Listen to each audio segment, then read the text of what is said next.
everything is prepped. This is what I like to do before putting everything into the pot. I made the ghee from the last video you saw.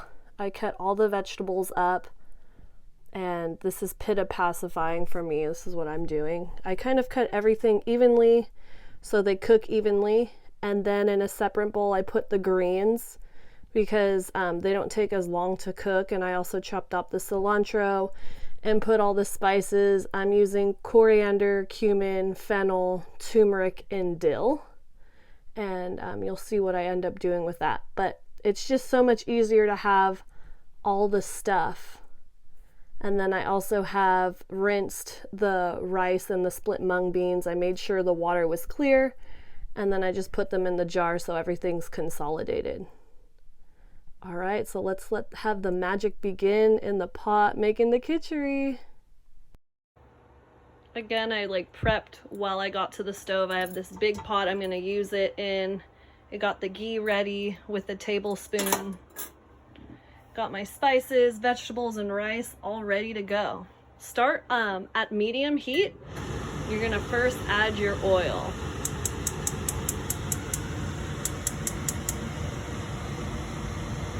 Okay.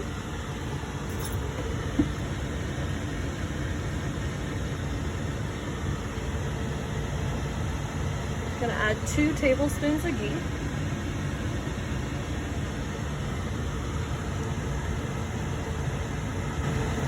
Next, I'm gonna add in the vegetables.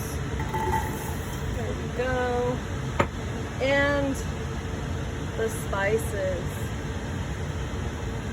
Just gonna wanna let that saute.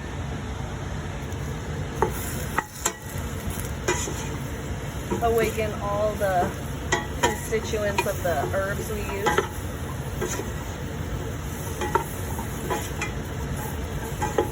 Just for a little bit, like about 2 to 3 minutes. I'm starting to smell the herbs, so this is when I'm gonna add in the rice and the mung beans. Just to give it a good stir.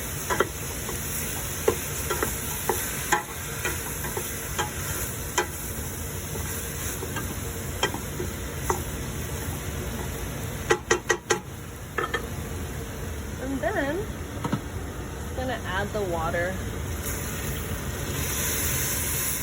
There's a recipe provided, but I'm adding about 4 cups of water. See how it's covering everything?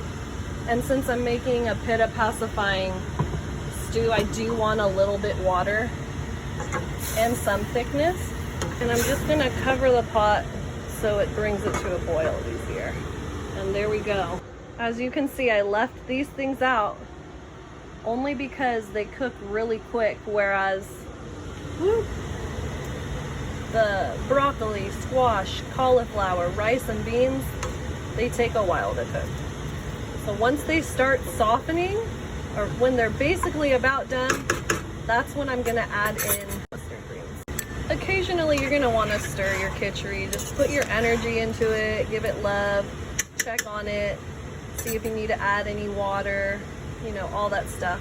Because sometimes what might happen, depending upon the consistency of your kitchari, you may need to add more water or not. It all depends.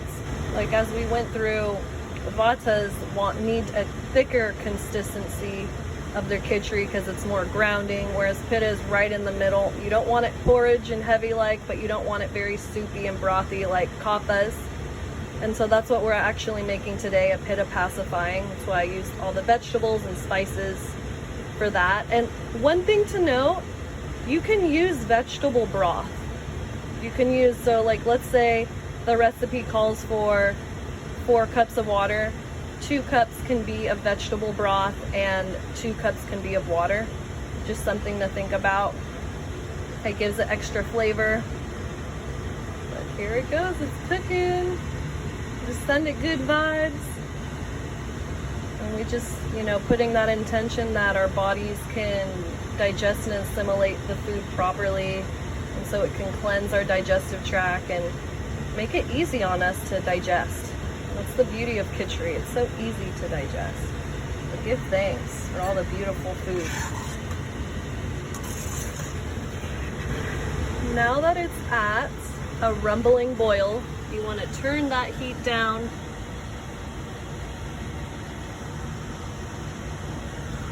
So it has a chance to simmer. Okay, I'm just gonna check on it again. Let's see. This is a great time to see what's going on. Taste it. Probably gonna add a little more water here, just so it can continue to cook.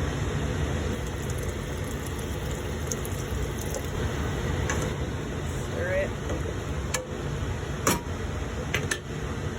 And cover it back up. Alright, I just added in the greens. The rice, the beans, and the other veggies are basically cooked, so I just wanted to add these in. And I'll turn off the heat very shortly here, once these cook for about 2 minutes. And then I'll let the kitchari cool down and use the cilantro, salt, and lime for garnish. Woo.